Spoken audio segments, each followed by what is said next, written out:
আচ্ছা ট্রেন্ডিং মানলাম, আরে একদিন ট্রেন্ডিং থাকা যায়, দুদিন ট্রেন্ডিং থাকা যায়, এভাবে কে ট্রেন্ডিং থাকে ভাই? সিরিয়াসলি জিদ্দা, তুমি এটা কি করছো? কি রাজত্ব তুমি চালাচ্ছ গোটা ইন্ডিয়া জুড়ে? আরে ভাই গোটা, মানে এটা এটা গোটা ইন্ডিয়া, এটা নেটফ্লিক্স। শাহরুখ খান এখন অব্দি number four, four on trending. ঠিক আছে, শাহরুখ খান এখন নাম্বার ফোর অন ট্রেন্ডিং, যেটা সব থেকে বেশি চর্চিত হয়েছে। এবং এটাকে নিয়ে কেউ কথা বলছে না কেন আমি বুঝতে পারছি না, যে শাহরুখ খান কিছুতেই নাম্বার ওয়ানে আসতে পারছে না, আর সেখানে জিদ্দান মানে এখনও নাম্বার টু অন ট্রেন্ডিং। হ্যাঁ কী হচ্ছে এটা? খাঁকি দ্য বেঙ্গল চ্যাপ্টারের টিজার গোটা ইন্ডিয়াতে, এটা এটা ওয়েস্ট বেঙ্গলে বসে তুমি দেখছো তা না। এমন নয় যে আমাদের, তো আর এরকম নয় যে আমাদের দেশটা আলাদা, ট্রেন্ডিং লিস্টটা আমাদের এটাই। মানে ইউটিউব জাস্ট মানে জাস্ট আমি অবাক হয়ে যাচ্ছি, অবাক হয়ে যাচ্ছি, কী ক্রেজ রে ভাই এই লোকটার। তুমি ট্রেন্ডিং লিস্টটা খোলো, this is the trending list, এবং এখানে ফার্স্ট একটা অন্য ভিডিও এসছে, যেটা মানে ইন্টারন্যাশনাল ভিডিও আর কি, সেটা ট্রেন্ডিংয়ে গেছে। এবং তারপরেই দেখো নাম্বার টু, টু অন ট্রেন্ডিংয়ে কিন্তু খাকি দ্য বেঙ্গল চ্যাপ্টার একটা রয়েছে, থ্রিতে রয়েছে, ফোরে রয়েছে নানান অন্য ভিডিও, ফাইভেও রয়েছে অন্য ভিডিও। নাম্বার সিক্স অন ট্রেন্ডিংয়ে কিন্তু রয়েছে শাহরুখ খান। তো সিক্সথ, ভাই আমি ফোর দেখেছিলাম লাস্ট, এখন sixth on trending, my god.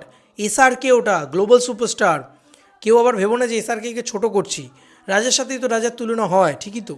এবং তোমরা জাস্ট এটা দেখো, খাঁকি কিন্তু এখনও নাম্বার টু অন ট্রেন্ডিং। অবাক লাগছে ভাই, অবাক লাগছে, number two on trending, my god. দুরন্ত বিষয় তো এটা। Sorry, sorry, so sorry. এবার একটা দারুণ পোস্ট পড়ি, হ্যাঁ, একজন জিতিয়ান্স লিখেছে, এটা পোস্টটা তোমাদেরকে পড়ি, পড়ে শোনাই। অলরেডি ট্রেন্ডিং নিয়েই লেখা হয়েছে, দ্য বেঙ্গল সুপারস্টার ক্রেজ ইউটিউবে ট্রেন্ডিংয়ে আসে আবার যায়, তবে ট্রেন্ডিং নাম্বার ওয়ান বা তিন একটুক্ষণ বা 24 ঘন্টা থাকলে ফ্যান ও দর্শকদের মধ্যে ভালো লাগার একটা উন্মাদনা কাজ করে, কিন্তু সেখানে ভারতের এক নম্বর OTT platform Netflix, Shahrukh Khan, Saif Ali Khan, রাজকুমার রাওয়ের মতো আরও অনেক বলিউড অভিনেতা অভিনেত্রীদের ওয়েব সিরিজের টিজার অ্যানাউন্সমেন্ট হয়েছে একই দিনে। সেখানে বাংলার দুই মহারথী বুম্বাদা এবং জিতের খাঁকি দ্য বেঙ্গল চ্যাপ্টার, জিদ্দা বলা উচিত, জিদ্দার খাঁকি এবং বেঙ্গল চ্যাপ্টার, জিতের লেখা আছে তাই আমি জিতের পড়লাম, আমি জিদ্দাই বলি সবসময়, তোমরা জানো সেটা।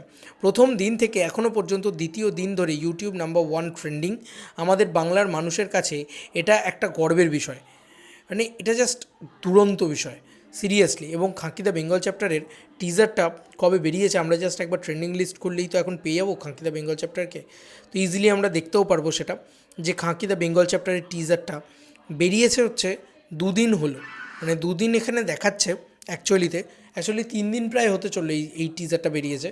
তো এর পরেও এখনও ট্রেন্ডিং বন্ধু, এবং নাম্বার টু অন ট্রেন্ডিং এখন টিল নাও টাইম।